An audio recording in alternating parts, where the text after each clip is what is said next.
¿Qué tal, amigas y amigos? Espero que estéis muy bien.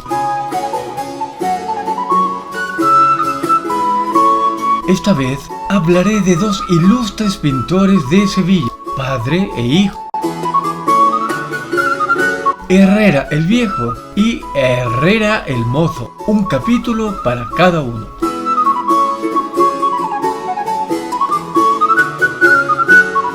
Los dos Herrera vivieron en una mala época para el reino de España y por ende para su Sevilla natal.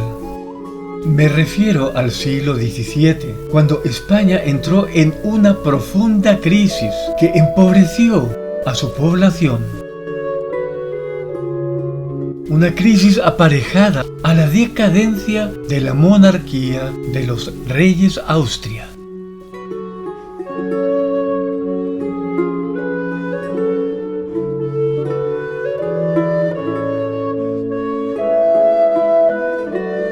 Sin embargo, el siglo XVII alumbró al barroco en España por la inagotable cosecha de talentos que produjo. Se le llamó también el siglo de oro.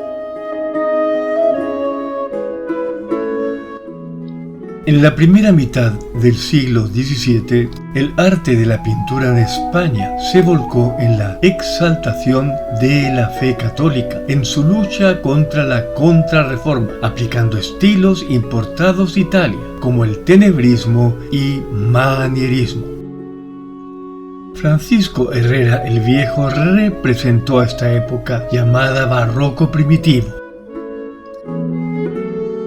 Alrededor de la segunda mitad del siglo XVII, el hijo de Herrera el Viejo, apodado Herrera el Mozo, propulsó el llamado pleno barroco, con deslumbrantes cuadros de originales técnicas, colores y figuras. Los dos Herrera, ambos pintores de Sevilla, fueron artistas renovadores del barroco en sus respectivos períodos, cada uno con su propia personalidad y diferentes estilos. Así que vamos al primero de ellos, Francisco Herrera el Viejo.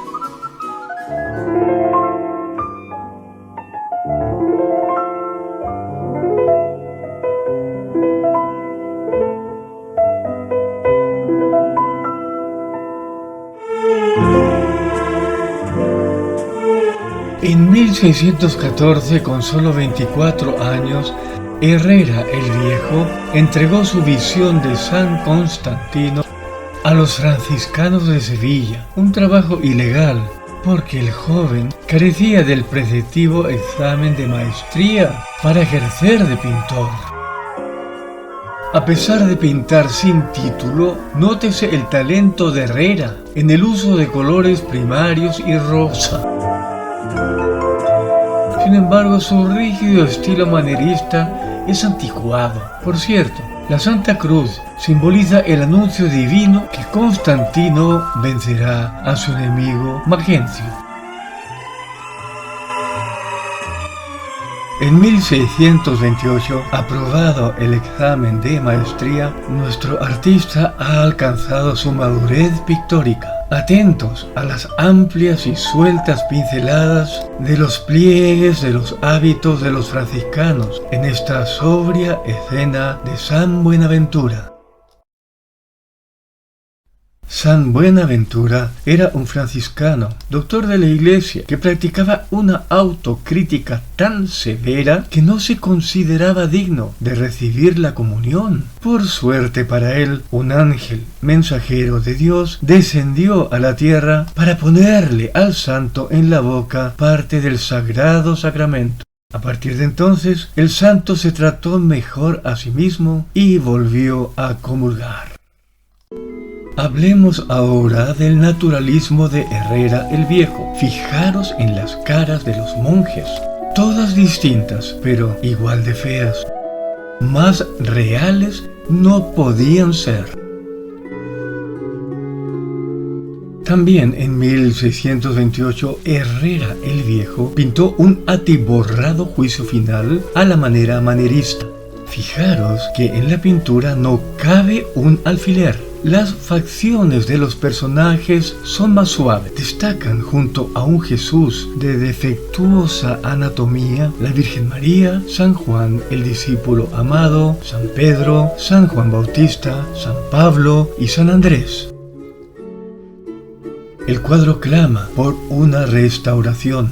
Vemos matices cromáticos venecianos. El enorme trabajo que implicó esta recargada obra fue la causa de que Herrera la entregara fuera de plazo. El artista fue demandado por la Hermandad de San Bernardo, pero cuando finalmente fue expuesta en la iglesia parroquial, los fieles alucinaron.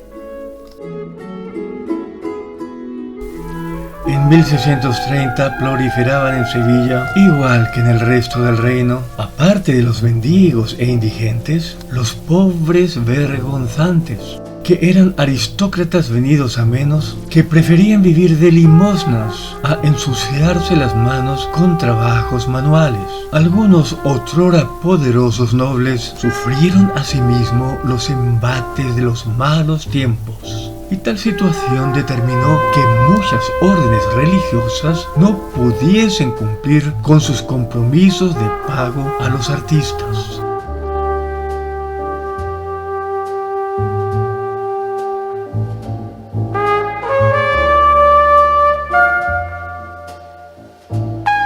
El convento de San Basilio el Magno tardó 9 años en pagar las obras encargadas a Herrera el Viejo.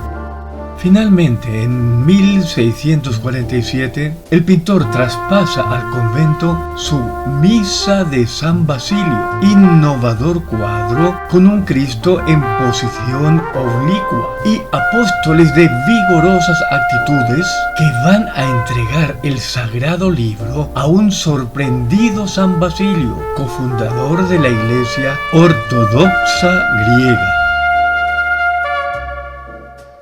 Herrera el Viejo obtuvo prestigio social con las pinturas que realizó entre 1640 y 1647. Su enérgica pincelada y sus variados personajes influyeron en otros artistas, por ejemplo, Murillo. Fijaros vosotros mismos.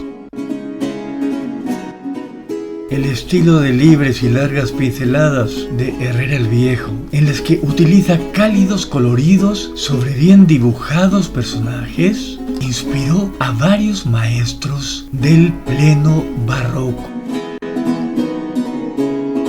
El bautismo de Cristo es otra prueba de la evolución de Herrera el Viejo, cuando por fin se atreve a incorporar el paisaje a su obra, aunque persiste en su dibujo de firmes trazos para los personajes y pliegues de sus túnicas.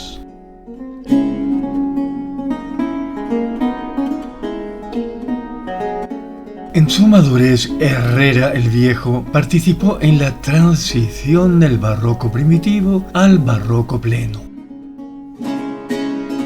Veamos en qué se distinguen el uno del otro en las representaciones de los Herrera Viejo y Mozo de San Hermenegildo, mártir cristiano mandado a ejecutar por su propio padre, el rey visigodo Leovigildo.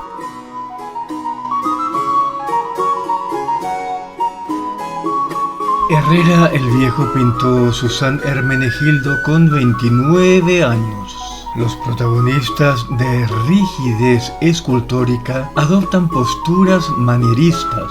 Esto es barroco primitivo, aunque tiene poco tenebrismo. En la esquina de abajo, a la izquierda del santo, se agacha en la oscuridad el rey visigodo Leovigildo, que ordenó ejecutar a su hijo Hermenegildo después de que éste se hubiese convertido al cristianismo. En la esquina contraria se encuentra el futuro primer rey visigodo cristiano, el niño Recaredo, protegido por un santo. ¿Reconocéis el firme dibujo y especial colorido de Herrera el Viejo? En la parte superior abundan los tonos dorados que simbolizan el reino de Dios.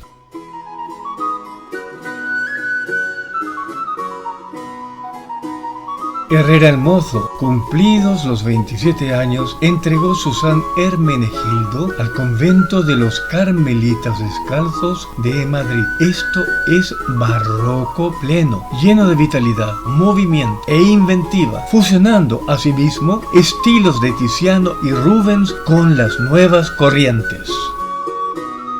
Hay varias versiones sobre las causas por las que Herrera el Viejo se mudó a Madrid, desde serias desavenencias familiares o abandono de dos hijos ilegítimos hasta haber sido robado por Francisco Herrera el Mozo y su hermana. Irrebatible es que las obras pintadas por Herrera el Viejo durante su estancia en la Villa Corte abrieron el camino al barroco pleno, labor que culminaría su hijo Herrera el Mozo. Herrera el Viejo falleció en Madrid. El final de su vida se asemejó a la de Rembrandt, arruinado, solo y olvidado. En la iglesia de San Ginés de Madrid se encuentra su partida de defunción, aunque se ignora dónde está su tumba, igual que las de, por ejemplo, El Greco y Velázquez.